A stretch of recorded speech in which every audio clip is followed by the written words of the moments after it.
Of course, we got a presidential race to be focused on, but we have questions to ponder. The Dan Yorke State of Mind program is brought to you in part by Lookout Rhode Island and Takeo Comfort Solutions. But for a tepid argument from the ACLU on question 2, it seems to me that if I was gonna put a couple of bucks down on anything, I'd probably bet yes on 2 would be a winner here. But it doesn't mean that the folks who support this question have worked hard to craft it are complacent about it. In fact, my guess is constructively nervous about your response to this question, and we'll talk to John Marion of Common Cause, no stranger to the program, about this question of ethics, behavior, good government, all that kind of thing, coming up momentarily. Welcome aboard. Thanks for joining me on this Monday evening, as we are now almost 2 full weeks away from the decision. Let's go to the rundown and talk about the decision. I don't know, I scratched my head. Well, I've been scratching my head for a year and a half. But I was listening to this live on my, don't tell anybody, satellite radio. Here, let's run with the headlines here. Yeah. So we went to Gettysburg, the Trump did, and I thought it was an appropriate strategic place for him to make a presentation. And then you catch a headline like this, understandably. He's got this whole first 100 days program, and at the top, he wanted to make sure everyone knew who was getting sued. Here's CBS's coverage of the event. It's a contract between Donald J. Trump and the American voter. On Saturday in Gettysburg, Trump sketched out his first 100 days, emphasizing trade, a limited federal hiring freeze, and a tougher stance on immigration. When they get deported, they stay out. Otherwise, they have very serious prison terms. Right now, they have no consequence. They have no consequences. The speech also included a lengthy detour where Trump threatened to break up media companies. They're trying to poison the mind of the American voter. He also threatened to sue the women who have publicly accused him of sexual misconduct. Another stepped forward Sunday, making the total at least 11 accusers. The events never happened, never. All of these liars will be sued after the election is over. He delivers his own speeches. This is his candidacy. He's the guy who's running for the White House, and he has the privilege to say what he wants. Translation, I can't control this guy. I don't write that stuff in. I don't know what we're doing. We're 2 steps forward and 22 back every time he opens up his mouth. That's what she wants to say. I have to tell you, I was listening to this live, and I'm thinking, all right, he's got a plan. All right, so a lot of it's going to be rehash. But when he blew this thing up in the middle, I thought to myself, the only headline that he's going to get tomorrow is that he's going to sue these 9 women, and wouldn't you know it, that's what happened. By the way, he also suggested that the wall will go up with Congress's approval. That means our approval. That means our taxpayer money to pay for the wall, and now we're going to hit Mexico for reimbursement. That's going to be a tough bill to chase, don't you think? Tracking polls. You know, the left and the right are interesting. LA Times, USC, and Investors Business Daily use a different kind of calculation, but even they have this thing dead heated. They've had Donald Trump well in control of the race for quite some time. So that's an indication that these more standard polls, like ABC News' latest today, where Clinton is up 12, are probably closer to the truth than not. Of course, Hillary's got a transition plan now. She's not looking back. She's looking forward. She's made a commitment not to even respond to Donald Trump and anything he says until Election Day. So their only danger is taking this thing for granted. John Marion will talk about that with Common Cause in question 2 coming up. In the meantime, local races that we've been highlighting. The Fung Sipi race in Cranston is an interesting one. Longtime Democratic operative, if you will, chairperson, councilor Mike Sipi, who was here last week on Dan Yorke State of Mind, going after the mayoral seat. Newsmakers did a nice profile and a debate. In a race that has gotten nasty and personal, voters in Cranston may have a tough time sifting through the noise to pin down policy. This exchange says it all. When you're trying to solicit funds to run for governor? Give me a break. I'm giving you a break, Old style politics that just really, has no place at this table. Democratic challenger Michael Sipi went after incumbent Republican Alan Fung for not signing a pledge to agree not to run for governor in 2018. would he sign a pledge that he's going to serve as mayor for the next 4 years? But he's never. You avoided the question, Mayor, constantly. I didn't avoid the question. The only focus that I have is serving as mayor of Cranston. On taxes, you voted for one of the biggest tax increases ever in the history when we had a separate tax increase of $375 for every taxpayer in the city. You've sat in this chair and defended the policies of your hand-picked cronies, Mayor O'Leary, that led us to junk bond status, took a $10 million surplus, and that's why you're running for this. You see this $20 million surplus, you want to raid it. On road repairs, each council person should come up with a list of about 10 or 15 roads that they think have to be redone or resurfaced. That's political cronyism. That's not based on engineering science. both were against the legalization of marijuana, but were split on driver's licenses for undocumented immigrants. Fung says no. CP says yes. Tim. You know, it's actually quite clear to me, at least, that Mike Sheepy does not have the command of the issues that Alan Fung does. And combine that with his incumbency, my guess is that it's a pretty sure bet that Alan Fung will win re-election. However, this pledge as to a full 4 years, I think, is a viable tactic. Mike Sheepy talked about it last week, and I think that Alan Fung, given that he's already run for governor and kind of lost his focus on the city of Cranston, and it cost millions because of the loss of focus, he really deserves to be able to, or I think he should be required, and the voters deserve, to hear him say whether he's still flirting with the idea of running for governor or whether he's committed to an absolute 4 years. And this is why I call Alan Fung a B player.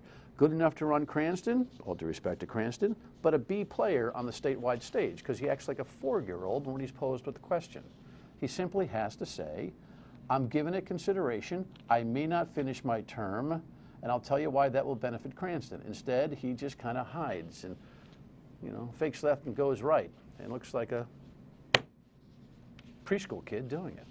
All right, let's get to the ridiculous story of the week. I have no idea what's going on with society today. Here's the headline that grabbed a lot of attention. Well, actually, here's the letter to the editor that caused the reaction. Please, women, put away your yoga pants. So this local guy, has a, semi-comedic First Amendment moment and decides to do something that people have done for centuries, write a letter to the editor about yoga pants. I must tell you that I never would have thought about yoga pants in my entire life until I saw this thing kind of bust open. But television coverage out the wazoo, here they were, some 300 people, mostly women, in yoga pants, parading around Barrington and this guy's home in order to make a point that they've been offended that he suggested that women over 20 should not wear yoga pants. Look, I don't have a thought on this guy's thought, but I know this. This is not a question of debating priorities. It's about proportionality. I mean, you can get upset about anything you want in this country. I'm not going to judge it. But the idea that some guy wrote a letter to the editor requires what? If you want to say something about what he said, you respond to a newspaper with a letter to the editor. You don't rally 300 women walking around his house and make them pay the price for his First Amendment exercise. That is bullying. That is outrageous. And you don't hide it, camouflage it with some charity tactic. That's all baloney. I'm telling you, this Facebook social media age where everyone's got 15 minutes of fame and nobody has any discerning capability anymore, and it's all about you, and it's all, our minds have gone to complete unadulterated mush. There are kids walking around protesting this guy's letter to the editor, the right to wear yoga pants. Really? And now there's some controversy over who paid for the police detail over all this. We'll check on that tomorrow. In the meantime, on a much lighter note, I don't know, do these guys ever lose? They've lost once, right? The Patriots win again over the Steelers, and of course, it's all the same stuff. It's like Groundhog Day post-game. This is a tough place to play, so we got to give our players a lot of credit. They hung in there, battled for 4 quarters. Certainly wasn't easy. Fortunately, we made a few more plays than Pittsburgh did today. Just overall, I thought it was a solid performance overall with everyone doing their job on offense, and our defense played great too to help us win. Well, I think we've got a lot of veteran players that have been around for a long time, so we don't want to, we shouldn't be messing too many things up. At the end of the day, we've practiced a lot together, played a lot of games together. We should take advantage of opportunities when we get them, and there weren't a ton out there today based on how they played us, and then we made some that there, and like I said, later in the game that helped us. But we gotta, we could play better than we played today. Yeah, they always play, only competently and just win handily. My Giants go to London and seize me up. They did pull one out though. We're 4-3. Have you seen the people of Chicago? They are so invested in this Cubbies return trip. 71 years, beginning tomorrow night, back to the World Series in Cleveland. 2 hard luck cities, but know that Cleveland just won an NBA championship. It is time for Chicago to put the curse away, their own curse. All righty, it's time to chat questions. Question 2, headline. John Marion from Common Cause is here. That guy is there and he's here at the same time. You're in 2 different places at once. It's magic. Very nicely done. You got your button? Got my button? You can wear your button on this show. Okay. Now, there's no rules on this show. Very this good. is a freewheeling program. Give me the 30-second version, then we'll dig in. Sure. So this is the only constitutional amendment on the ballot. It would restore the State Ethics Commission's oversight of members of the General Assembly, because there was a 2009 state Supreme Court case that said an older version of the Constitution prevented the Ethics Commission from taking complaints and hearing complaints against members of the Assembly if their actions involved legislating. So if they had a conflict of interest and it involved legislating somehow, the Ethics Commission couldn't touch it. We'll talk about the nuts and bolts of this, the sticky wicket that I still find problematic in it. It's not going to prevent me from voting yes, I promise you. I'm voting yes. I'm not wearing the button, but I'm voting yes. We'll let John kind of proffer the opposition's argument just for good sportsmanship. But we'll talk about why this may be really important for our future when we come back. Stay with us. You support question 2? Absolutely, yes. Why? I think it's an issue of allowing people to have confidence in government. Allowing people to have confidence in government is the right thing to do, and it's also directly tied to our business climate. Sometimes you hear from business folks, especially out of state, worrying. Is Rhode Island a clean place to do business? Am I going to get a fair shake? And if that is our perception, whether or not it's true, that's a real problem. Yeah, listen, ditto for the governor. I think she gets it. That's your, Common Cause's funded paid ad, or the guest on 2 paid ad? Yeah, so that's social media ad. Okay. Governor's right. I'm going to hold that thought for a second because I don't want to drag you into a conflicting conversation quite yet. I want you to give you the chance to kind of lay out question 2. Specifically, what will this do? Bring us from where to where in terms of the government accountability and the responsibility and behavior of General Assembly members? So it'll actually bring us back to where we were in 2009. So from 1986, when the Constitutional Convention created a State Ethics Commission, until 2009 when the court took away this power, the Ethics Commission could take a complaint against a member of the General Assembly even if the complaint dealt with their voting behavior on issues. So right now, if you believe that your member of the legislature or any other member had a conflict of interest and voted on a bill even though they had a conflict of interest, the Ethics Commission can't touch it. They can't investigate it. If they find the conflict, they can't prosecute it or fine the person. The way they did prior to 2009, the way they did with Ray Gallison in 2006 for $6,000. State rep from Bristol, who has now left the Assembly for still undefined other problems. Yep, and Gordon Fox in 2003 for $10,000, right? So and it had to do with legal work that he was doing that was in conflict with his legislative duties. Yep, he voted for a bill that then in turn gave him legal work, right, which is literally using your job to line your pockets. If you're a city council person, you can't do this. The Ethics Commission can go after you. But if you're a state legislator, right now, you can. Because of what has been known as the speech and debate clause, which was the argument that lawyer John Tarantino made for then Senate President Bill Irons. Hey, if you're doing the business on the floor or anything related to the concept of the floor, you're exempt from this kind of conflict oversight. Yep, and so the speech and debate clause is what we're amending in the state constitution. So when people go on November 8th and they flip over their ballot, they're going to see the Tiverton question, then they're going to see this question. It's a long question because the actual constitutional language is in there. And what we're doing, what the people will have a chance to do if they pass this, is amend the state constitution to say, listen, there's a speech and debate clause. It provides legislative immunity. It's been there for hundreds of years. but we're going to carve out a little jurisdiction for the State Ethics Commission, right? I still can't sue my legislator if I don't like how they voted in court, right? That protection has existed since our legislature was created, and it should be there. But if they have a conflict, I can go to the Ethics Commission and I can make a complaint against them. That's what it's going to do. The amendment, I'm thankful for one thing. There's statutory flexibility in this amendment, in the sense that there's this window prior to an election. And this is where I have qualms with the question. The concept of the question, all for it, get back to where we were and put the oversight in. But this notion that this is necessary to prevent the politics of one candidate or somebody just busting the horns of a candidate in front of an election time, charging that candidate with an ethics violation. Now there's a window, there's a shutdown period where you cannot file this claim. You support that? Yeah, so we supported it, and I'll tell you why. So I was speaking to a Rotary Club last week in Wakefield, and a woman came up to me and she said, I ran 2 years ago, and right before the election, somebody files a complaint against me. It was actually the head of one of the political parties. It was totally frivolous, but it did all the damage it needed to do, and I lost, right? I don't blame just that, but it didn't help. And she completely supported the idea that we amend the Constitution, give this jurisdiction back.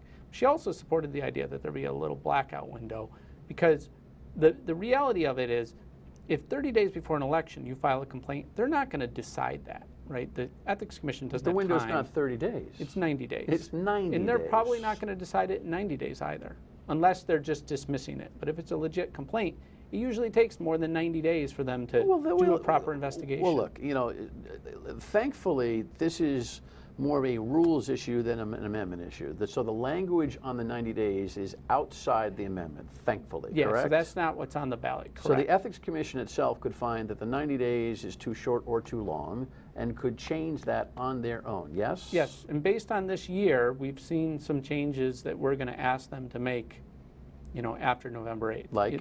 Like there needs to be some clarification on complaints that were filed but were improper in the form, right? So oftentimes they throw out complaints because they say, listen, you didn't cite the right violation of the law. Come back, cite the right violation, and we'll take your complaint. Well, if you do that right before the deadline, you don't have a chance to come back. So if they dismiss a complaint during the window, you should have a chance to refile it. Something like that. Okay, and also, look, you know, how about accelerated hearings for those who are seeking office? If I get whacked, I'm running for office and I get whacked with an ethics complaint, accelerate my hearings. You know, I mean, the idea, though, that, you know, I'm exempt from having someone file a complaint against me for a 90-day period of time is look, most people start paying attention to the behavior of legislators in the election time. So if somebody does some diligence on another and finds that there's an ethical issue, they're preempted from filing this complaint. And I find this to be just, it's like change the status quo, get back to the activist oversight that you so desperately and well argue, but let's cushion this thing to make sure the status quo is protected. Yeah, but it's the funny thing is, it's usually the status quo that's attacking their challengers, right? It's the people who know that this system exists, and the challengers are fairly ignorant of the rules they have to follow when they run for office. So a lot of these complaints are about the fact that when you run for office, you have to file a financial disclosure form. The incumbents know that, but the challengers don't. Well, so if you run for office, you ought to know the A's and C's of running for office. I don't disagree at the end with of the day, that. huh? I don't disagree with that at all. Yeah, right. How could you? All right. When we come back, the ACLU disagrees. John can argue their point, and I'm with him on that probably. But, you know, we'll clean this up after we vote yes. Stay with us. All right, I'm going to ask you to do something fair and sportsmanlike. The ACLU's complaint against question 2 is simply what? So they have a couple of complaints. The main one is that speech and debate clause should never be touched. And they claim that there's this free speech right that legislators enjoy when they're on the floor of the House or the floor of the Senate. The interesting thing is, and they've never really rebutted this, is the U.S. Supreme Court got a case in 2011 9-0, Scalia, the most ardent defender of the First Amendment out there at the time, said, no, there's no free speech, right? If you're a legislator, you're representing people. You're not representing your personal opinion. You're up there exercising your share of the power they gave you. And they upheld a Nevada ethics rule that said, once you have a conflict of interest, you step aside, you don't get involved. You know, and I'm with you and Scalia on this. Say what you want, just don't have any behavior connected to it, what you're saying. No one's saying you can't get on the floor and rail against any kind of vote or lobby for any kind of point of view or represent your constituents in any kind of way. You just can't be transacting on it, or you can't be doing anything that benefits you because of your support for an issue. So we feel on solid ground when we're criticized on that. You know, you and I have had a lot of good conversations about the quality of life here, and Common Cause does an incredible job of keeping, you know, arguments about quality of life, fairness, good government in the front and center. You know, Governor Raimondo is in your social media ad there, and I think she says all the right things. But I'll tell you, she's got a blind spot when it comes to 38 Studios, which, you know, we had a shill storm last week, I call it, and Kurt Schilling rolled back into town and decided that he was going to spill his guts like he's on the psych couch for 3 hours on the radio. And if you piece some of what he had to say together, it gives you a little bit more, oh, come on. We've never had the investigation that she conceded she would employ during the election time when asked by Tim White during a debate. Isn't there a lot of common ground between an independent investigation of 38 Studios and what we're trying to accomplish with this terrific question? So, you know, our reputation and confidence that government's not dirty, and, you know, economic development and all that kind of thing. For sure, we'd benefit if we knew exactly what happened there. And we're never going to know unless the principals are brought before, Fox and Costantino and Corso and Schilling are sworn in, not brought on talk radio, and made to answer key questions. And we're not going to get that without the independent investigation. I think the horse has left the barn on that. I don't think we're going to get one 5 years later. You know, I think there's such a desperate desire by those who are governing us to move past this and try to do other things. Oh yeah, they'll keep moving past it, and they'll wonder why public-private partnerships get stalled and why people always use 38 Studios as a complaint, because it was never properly investigated, vetted, and recovered from. And if you don't face your demons, they will haunt you forever. And economically and good government-wise, I think they shall. But at least if you vote yes on question 2, we'll put a dent in that, right? A dent, a very important dent. Yeah? Yeah, no, I think in the long term, this is going to help. I don't think it's going to solve these problems. I don't think these are solvable problems. People are corrupt. People are greedy. They take advantage of their public position. It's going to take a lot of things. But this is a key element because we have this ethics commission. It works well. It's independent, and it can make a dent. All right. He's nervous. Go out and vote. Please. Yes on 2. Final word. Questions 4 through 7 on the ballot have to do with us borrowing money. And we'll take on question 5 tomorrow night, so we'll see you then. And on the radio at 3 on WPRO. Thanks for watching.